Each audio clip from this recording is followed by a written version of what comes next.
Let's travel back for a moment to the early 1970s. There was this feeling in the air, a real sense of unease spreading across America. You see, from the stability of the entire global economy right down to the cost of food on the family kitchen table, it just felt like the old rules didn't apply anymore. Today, we're going to step right into that turbulence, into 1973 specifically, to really understand how a massive global economic shift had very real, very personal consequences for millions of Americans, and how the government chose to respond. Years later, the legendary Federal Reserve Chairman Paul Volcker, he looked back on that time and summed it up with just 3 words: nobody's in charge. Now, that wasn't just some casual comment. It was a pretty stark assessment of a world economic order that had suddenly, and for many, shockingly, come completely undone.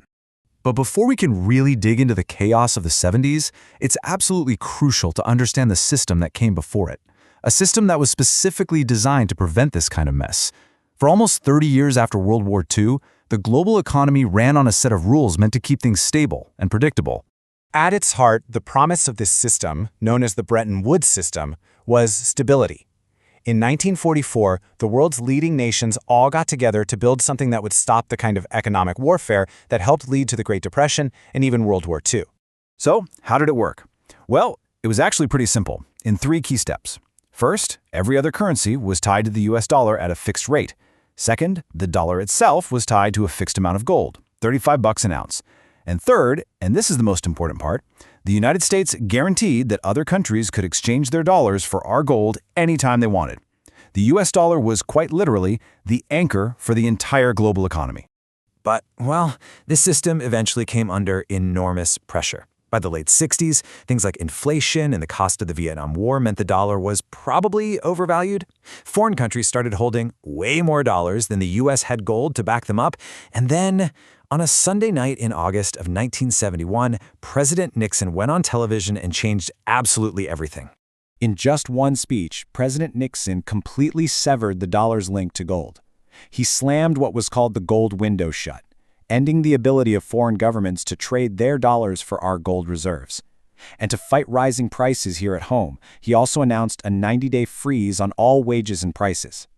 This was the Nixon shock. And by 1973, that old system was officially dead, replaced by the system of floating currencies that we still have today. Now, this decision had this incredible dual legacy. On one hand, politically, it was a genius move. The American public felt like the president was finally taking charge. The stock market shot up, and he won re-election in an absolute landslide. But on the other hand, economically, it unleashed a decade of instability and something called stagflation, that awful combination of high inflation and basically no economic growth. And this is where our story shifts from the high-flying world of international finance to the everyday lives of American families. Because these big, high-level decisions, they didn't just stay in Washington or in the banks of Zurich. No, they were felt directly on Main Street, in grocery stores, and in those quiet anxieties people had about the future.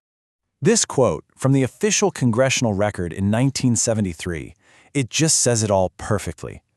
As the dollar's value was falling apart on the world stage, the cost of living, especially for basics like food, started to skyrocket here at home.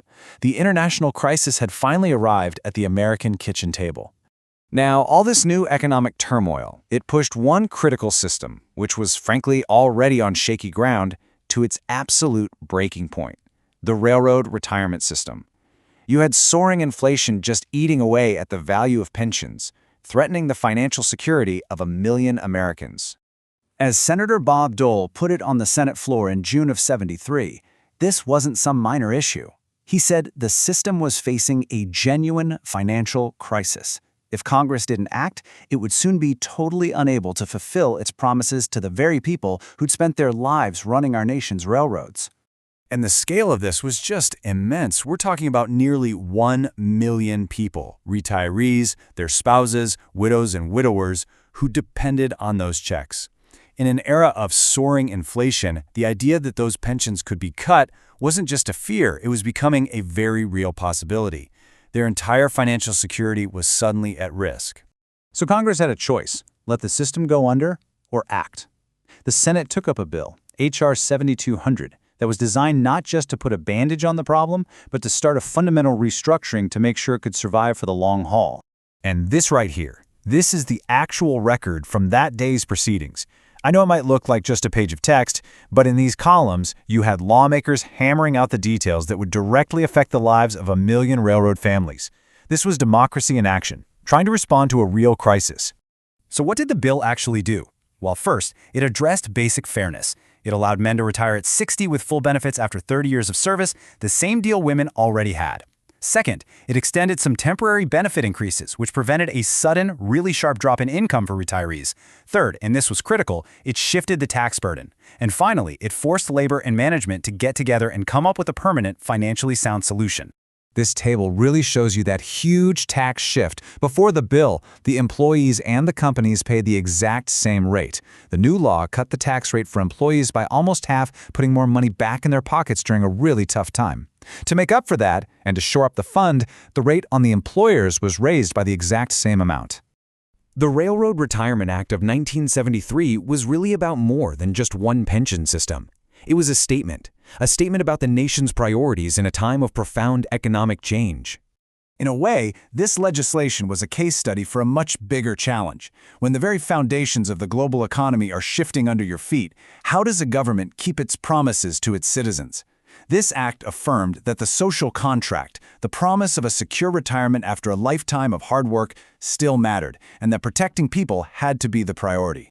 And that all brings us to this enduring question, one they faced in 1973 and one that every generation has to face in its own way. In a crisis, what comes first? Balancing the books or protecting the people? The debate from that summer of '73, it continues today, just in new forms. It's a fundamental question about what kind of society we really want to be, and it's just as relevant now as it was then.